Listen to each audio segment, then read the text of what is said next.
Um dia depois de rejeitar, plenário aprova a redução do número de suplentes de senadores e também a PEC que facilita a apresentação de propostas de iniciativa popular. Ministro da Defesa reconhece que país é vulnerável à espionagem e ataques cibernéticos.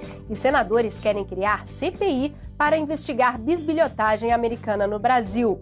Congresso vota nesta quinta-feira novos critérios para apreciação de vetos presidenciais. E comissão aprova dedução de aluguel e financiamento de imóvel no imposto de renda. Veja agora no Jornal do Senado. Boa noite. O plenário aprovou por unanimidade uma proposta que facilita a apresentação de projetos de lei de iniciativa popular ao Congresso. O número de assinaturas necessárias seria metade do que é exigido hoje. O Senado também decidiu reduzir de 2 para 1 o número de suplentes de senador. Na terça-feira, o plenário havia rejeitado proposta que tratava do mesmo assunto. O senador Francisco Dornelles apresentou um texto alternativo ao que foi rejeitado na terça-feira. A nova proposta manteve a redução do número de suplentes de senador de 2 para 1 e a proibição de que cônjuges e parentes do titular ocupem a vaga. A mudança foi em relação ao prazo da suplência, que poderá durar até o fim do mandato, como já acontece atualmente. Não há razão nenhuma de ter um segundo suplente.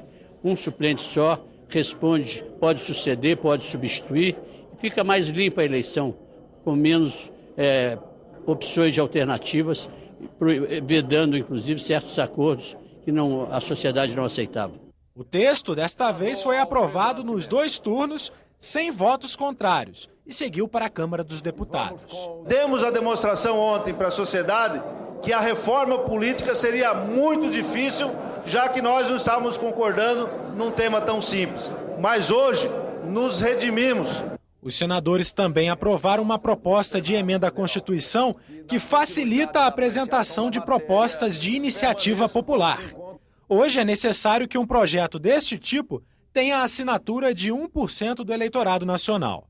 A PEC aprovada reduz a exigência para 0,5% dos votos válidos na última eleição para deputado federal, cerca de 500 mil assinaturas. Nós estamos reduzindo a distância entre o representante e o representado, que é comum em todas essas manifestações, é o desejo dessa população de participar.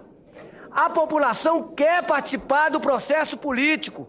A PEC também prevê que a população possa apresentar propostas de emenda à Constituição, neste caso, com o apoio de 1% do eleitorado nacional, pelo menos em 5 estados, cerca de 1.300.000 assinaturas. Com a PEC, a população também poderá emendar qualquer proposta em tramitação no Congresso. E fica permitida a coleta de assinaturas por meio eletrônico, por exemplo, a internet. Existe tecnologia. Com certeza o Congresso Nacional vai saber criar uma plataforma regulamentando essa participação pela internet. Em um acordo para votar a matéria, os senadores retiraram do texto um dispositivo que previa a tramitação em regime de urgência das propostas de iniciativa popular. Mas houve debate. Qualquer matéria que tiver um clamor popular grande chegará nessa casa, como ocorreu em relação ao projeto da ficha limpa, já com uma urgência natural para que seja deliberada. Se o presidente da República pode solicitar urgência, por que o titular do poder não pode solicitar urgência? Permitir que o cidadão possa fazer esse pedido. Os senadores incluíram outra possibilidade na tramitação das propostas de iniciativa popular. Quando forem apoiadas por qualquer partido do Congresso, poderão ser votadas mesmo com a pauta trancada. O repórter Tiago Tibúrcio tem ao vivo novas informações sobre as votações desta noite. Boa noite, Tiago. Boa noite, Luciana. A sessão terminou por volta de 1h da manhã, horário aqui de Brasília, e a PEC das propostas de iniciativa popular também foi aprovada por unanimidade nos 2 turnos e seguiu para a Câmara dos Deputados. Os senadores, nesta sessão que começou na quarta-feira e terminou apenas agora, na quinta-feira, também aprovaram 3 empréstimos, 2 deles irão para estados e virão de bancos internacionais, vão para o Rio Grande do Norte e para Goiás. Mas um deles gerou muito debate, é um empréstimo que o Brasil está fazendo à República do Congo, um empréstimo no valor de 352 milhões de dólares, sendo que 2/3 desse empréstimo serão usados para abater, serão perdoados da dívida que o Congo tem com o Brasil. Essa proposta gerou debates, senadores governistas, da oposição e independentes debateram durante um longo tempo essa proposta. Uns questionaram o regime político no Congo, outros disseram da importância do país para as relações diplomáticas e comerciais brasileiras, mas a proposta foi aprovada por 39 votos a favor e 21 contrários. Os senadores também aprovaram 2 projetos de anistia, um anistiando bombeiros que fizeram greve em 2012 e outro anistiando funcionários dos Correios desde 1988, que também participaram de greves até 2006. Segundo o líder do PT aqui no Senado, o senador Wellington Dias, esse projeto dos Correios causa um impacto de 1 bilhão e quase 100 milhões de reais para os cofres do governo, nesse momento em que o governo faz aí um ajuste, um aperto fiscal. Por isso, ele sinalizou que o projeto que foi para a sanção presidencial poderá ser vetado pela presidente Dilma. Os senadores também aproveitaram a sessão desta terça-feira para concluir o processo de votação do projeto que estabelece novas regras para o Escritório Central de Arrecadação e Distribuição de Direitos Autorais, o ECAD. Na semana passada, os senadores haviam votado esse projeto aqui no Senado, o projeto seguiu para a Câmara. Na terça-feira, os deputados federais fizeram uma alteração, uma emenda que isentava as entidades filantrópicas de pagar esses direitos autorais para o escritório de arrecadação, mas hoje os senadores decidiram rejeitar essa emenda e então a proposta agora seguiu para o Palácio do Planalto. Os senadores, nessa extensa lista de votações desta quarta-feira, também aprovaram outros 2 projetos. Um que aprova novos meios de obtenção de provas contra organizações criminosas, como, por exemplo, a infiltração de policiais e também as quebras de sigilo bancário e fiscal, estabelecendo, inclusive, que organizações criminosas a união, pode ser considerada a união de 4 ou mais pessoas com o objetivo de praticar ilícitos penais. E o outro projeto, aprovado também nesta sessão, é o que estabelece o Sistema Nacional de Prevenção e Combate à Tortura. Serão peritos espalhados pelo país para evitar que esse crime de tortura aconteça, principalmente em penitenciárias. E os senadores já começaram a preparar a sessão de amanhã, deliberativa, que está marcada para as 3h da tarde. Hoje eles começaram a discutir o projeto que regulamenta o direito dos trabalhadores domésticos, estabelecendo as regras do INSS, do Fundo de Garantia por Tempo de Serviço, do pagamento de horas extras para esses trabalhadores. Mas esse projeto foi encerrado na fase de discussão. Amanhã, portanto, a partir das 3h da tarde, horário aqui de Brasília, a sessão deliberativa do Senado vai analisar essa e outras questões. Luciana. Muito obrigada, Thiago, pelas suas informações. Os ministros responsáveis pela diplomacia, pela defesa brasileira e pelas atividades de inteligência vieram ao Senado falar sobre a espionagem americana. Eles foram ouvidos em audiência conjunta das comissões de Ciência e Tecnologia e de Relações Exteriores. O ministro da Defesa, um dos primeiros a falar para senadores e deputados sobre o escândalo da espionagem norte-americana pela internet, foi claro. Nós estamos diagnosticando corretamente que existe uma vulnerabilidade em termos de defesa cibernética, mas eu diria que isso não é uma peculiaridade do Brasil. O meu computador, por exemplo, ele só aperta um botão, ele deve já ligar direto lá na Microsoft. E é o fato real. E eu sou ministro da Defesa. Obviamente que o que eu tenho de importante a dizer não faço usando e-mail. Celso Amorim revelou que o governo recebe pelo menos um ataque cibernético por dia.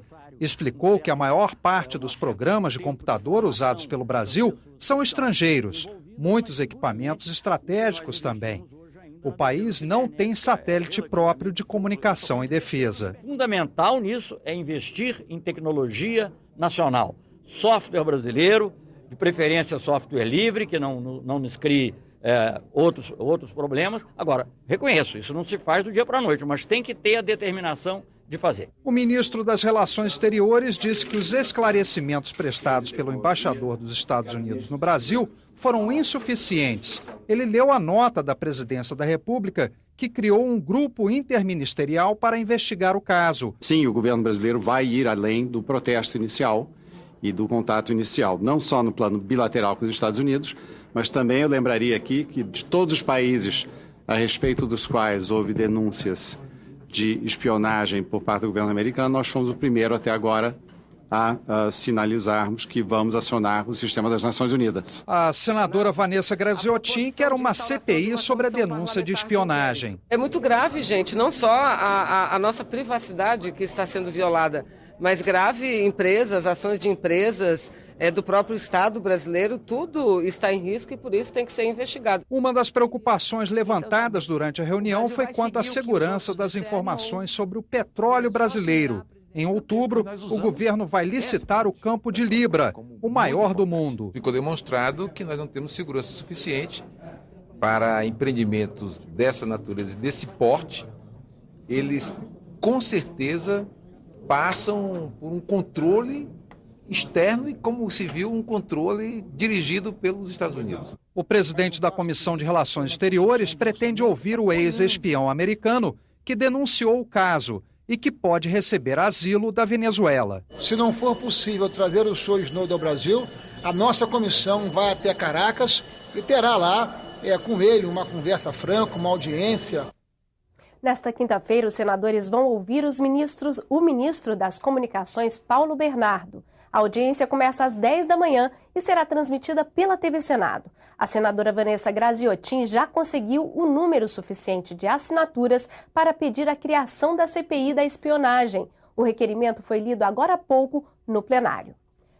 Os líderes partidários chegaram a um acordo para apreciação dos vetos presidenciais. A resolução com os novos critérios deve ser votada pela mesa do Senado e em seguida pelo Congresso nesta quinta-feira. A reunião contou com a presença dos líderes do Senado e da Câmara dos Deputados. O texto aprovado estabelece novos procedimentos para a análise dos vetos presidenciais, editados a partir de 1º de julho. Eles deverão ser votados em até 30 dias, contados a partir da sua publicação no Diário Oficial.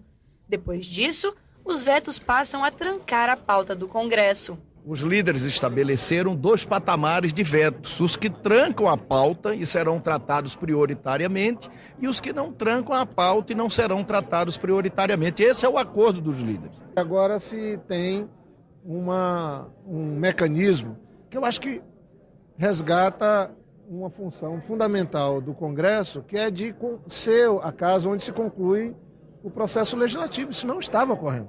Os mais de 1.000 vetos que já estão no Congresso só devem ser votados quando houver acordo.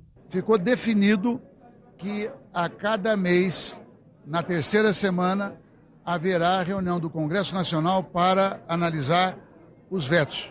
Com referência aos vetos remanescentes, ficará a critério do presidente do Congresso Nacional colocar ou não em pauta. Os deputados tinham ameaçado impedir a votação de matérias como a Lei de Diretrizes Orçamentárias, caso não fosse definido um calendário para análise de vetos.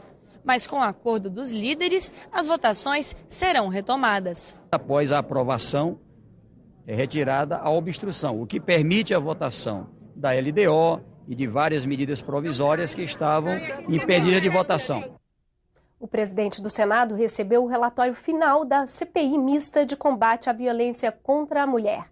Antes, Renan Calheiros participou do 2º dia da 16ª Marcha dos Prefeitos a Brasília em defesa dos municípios. Reunidos num hotel da cidade, os dirigentes municipais receberam a presidente da República.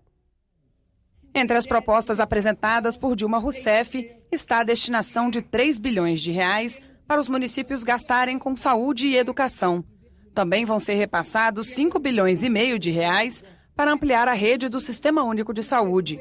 Dilma disse ainda que a oferta de serviços públicos de qualidade depende da parceria entre governo federal e prefeituras. Nós juntos conseguimos progressivamente melhorar a gestão, melhorar a qualidade do atendimento. Vocês são prefeitos como eu sou presidenta. Vocês sabem que não tem milagre. Que quem falar que tem milagre na gestão pública,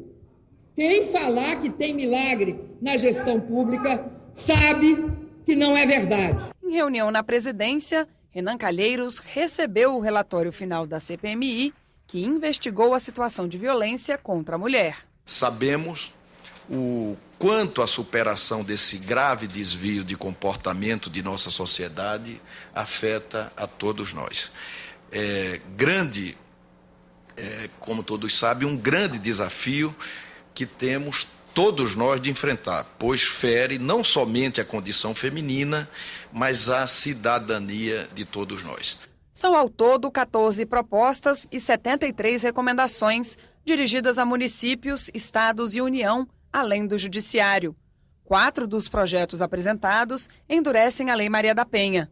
Entre as mudanças sugeridas estão diminuir o tempo até a prisão do agressor e impedir que a vítima desista do processo. Outra proposta garante o pagamento de um salário mínimo para quem não tem meios de se sustentar, enquanto durar a causa da violência. O relatório pede ainda que seja criada uma comissão permanente mista de combate à violência contra a mulher. Além da criação da comissão, nós apresentamos um projeto de lei que criminaliza o feminicídio, ou seja, torna o feminicídio um crime grave, que hoje ele é tratado como um crime comum. Os projetos elaborados pela comissão mista serão encaminhados alternadamente ao Senado e à Câmara dos Deputados para serem votados. As perspectivas para a educação superior no Brasil, o desenvolvimento da região Nordeste e novas deduções para o imposto de renda da pessoa física. Assuntos discutidos em comissões do Senado nesta quarta-feira. A Comissão de Assuntos Sociais aprovou o projeto que permite ao contribuinte deduzir do imposto de renda as despesas com o aluguel residencial ou o financiamento da casa própria.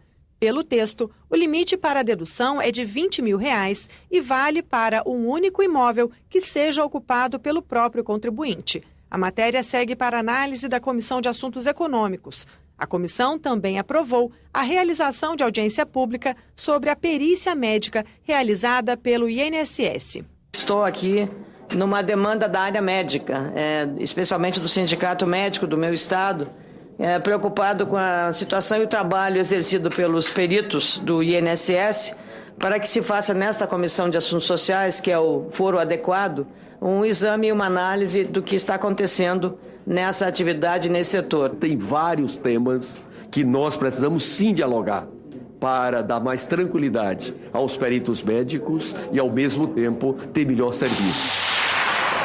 A Comissão de Desenvolvimento Regional e Turismo realizou audiência pública sobre as alternativas para o desenvolvimento da região Nordeste.